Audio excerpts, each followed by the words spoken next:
How's it going, everybody? Texas Man here. I hope that you guys are having a splendid day. If you guys would, please give this video a thumbs up. If you guys do enjoy it, subscribe, of course, if you guys have not already. Also, doing the biggest favor of all, make sure you guys hit the bell notification button so you guys don't miss out on future videos or streams around the channel. As always, if you guys have any movie shows or games you guys want me to cover here on the channel, please let me know in the comment section down below. You guys can also find me on Twitch at Douglas447. I stream there at least once a week, whether it's for Battlefield, Halo, Destiny 2, Call of Duty, or anything else you guys suggest for me to stream over there. And we're going to be talking about a brand new movie that has just come out recently here from A24 Studios, Civil War. This film came out here in 2024. It is rated R and it's about 2 hours long.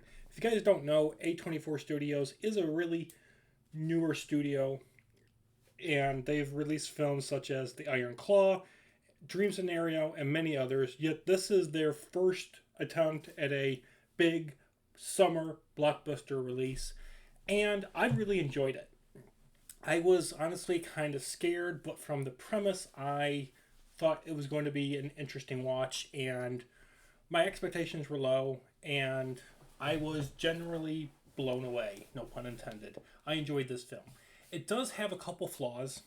So, first of all, I want to talk about the fact that there is really no explanation as to how and why this civil war is going on within America. It just launches you into the fact that this has been going on for a long time. So you've got the Eastern forces, you've got the Western forces, and then Texas and Florida have joined up and become some sort of one nation army, which is kind of hilarious in that aspect. Because while this film is trying to not be political, there are a lot of political parallels throughout the entire film. You have a president that is in his third term. You have a president that at the very beginning definitely reminds you of President Biden with his stuttering and lack of cohesion to make a proper sentence during a speech. You've got parallels of Americans being very anti, China, and you have other Americans that are just completely against anyone that's not, born and raised in America. There are numerous parallels to things that have happened in the past 4 years that are clearly present in this film. And it is kind of an interesting fact that this film came out here in 2024, which is an election year. It doesn't try to be preachy.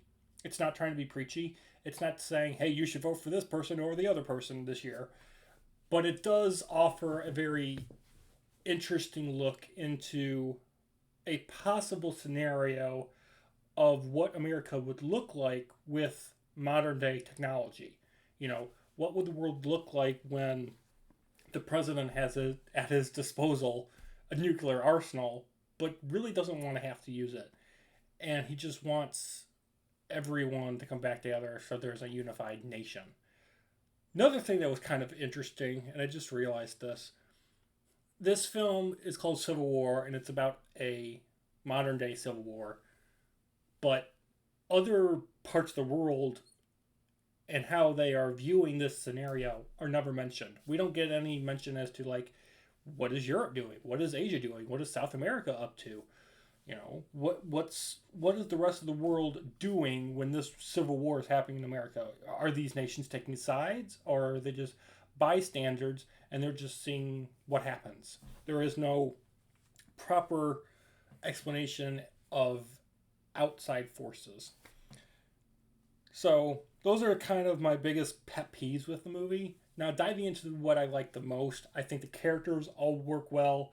You do get a good amount of character background and depth, especially from the main um, actress of Christian Dunset, I believe is how you pronounce her name. If I'm wrong, forgive me. But I think she does really well in this film. It is also, it was kind of shocking how they had this film set up when it comes to the audio. I got to go see it in a 4K Dolby Atmos theater, and the sound was just top notch. I hope it's going to be top notch when I get it on Blu ray. But there are moments, and there's a scene in particular at the beginning of the film where there's no sound coming from the movie. There's nothing. No one's talking. it's one of those scenes where you could literally hear a pin drop, and you're just like, so there's this. It's a suicide bomb scene, and when it happens, you're just like, and the sound just immediately stops and cuts. Nobody says anything. All the emotion is on the actors' faces. They're shock and awe, or they're just, hey, I've seen this before. I'm not shocked at all. I'm just going to take a picture. That moment in the beginning of the film does a great job setting up the horror and the tension that's going to go throughout the entire runtime of this film. And when that dead silent moment happened in the beginning part of the film, and it happens like within the first 5 to 10 minutes of it, the theater I was in, it was quiet.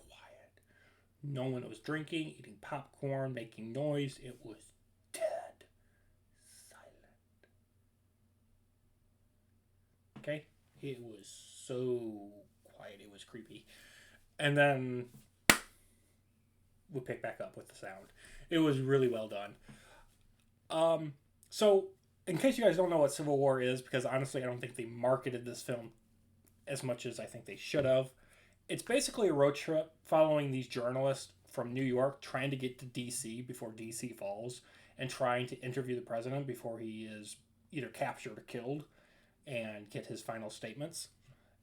And so it's a race against time for those journalists against the president possibly being executed by the Western forces and everyone else that's against the Eastern forces. It's also a race against, other possible journalists that want that scoop. So it is a time-sensitive mission that they need to accomplish. I think the pit stop road story thing, it worked well up to a certain point, but it does get to a point where you're just like, okay, no pun intended, but this is dragging on for way too long, and we need to wrap this up. And I feel like the filmmakers understood that, and it's like, but there's like 5-10 minutes in between the road trip scene and then getting to the Western forces frontline base. There's like at least 10 minutes of just looking at stuff. Like there's certain things I'm like, I don't care about looking at a downed chopper that's sitting at a J.C. Penney parking lot. I understand this is supposed to be some sort of character bonding moment, but I'm just like, oh, I don't care. I just didn't care. And so there's parts of it I'm just like, oh, this looks cool. Next. But it just lingers on forever and ever. I'm just like, oh my gosh, can we please move on?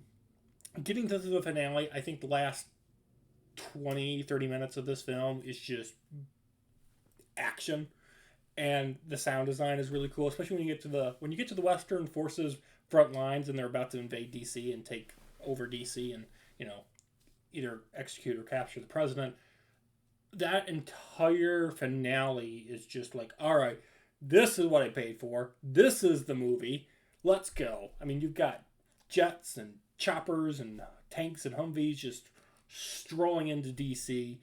You got this one scene where there's this four-way intersection of skyscrapers, and you've got the Western forces trying to take out this and clear out this area, but they're pinned down by Eastern forces are in these skyscrapers, and they're ripping the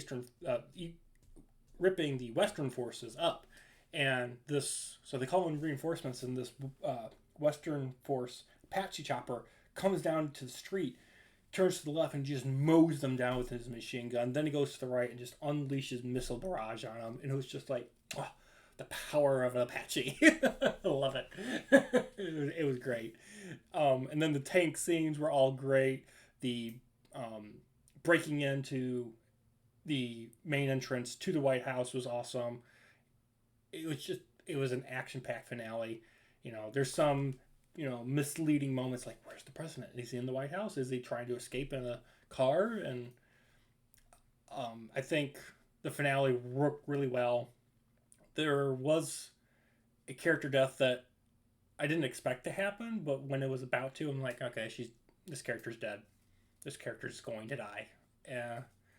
I will say it kind of felt flat. Like the ending, when they get to the Oval Office, I was like, okay, cool. What's happening next? And it's like, the movie just ends. the movie just kind of ends. Like, it doesn't have a proper send off. It doesn't have a proper conclusion. It's like, okay, so the Western forces have now taken DC. Spoilers: the president gets executed, and that's the movie. So, like, what happens next?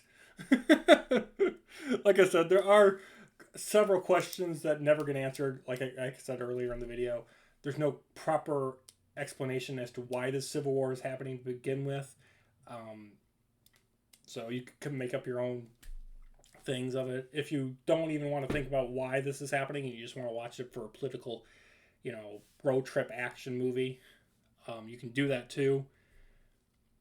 So I enjoyed it. It definitely was a great movie. I was genuinely shocked and surprised at how much I enjoyed it. I wasn't expecting too much, but I was definitely blown away. And if A24 Studios can make movies in similar style and in similar production quality and storytelling, then I will watch their upcoming movies as well, as long as they're up to this standard. So I'm going to give Civil War here from 2024 a 9 out of 10. Thank you guys so much for watching. Have an excellent day, and I'll see you guys on the next video or stream. Bye, guys.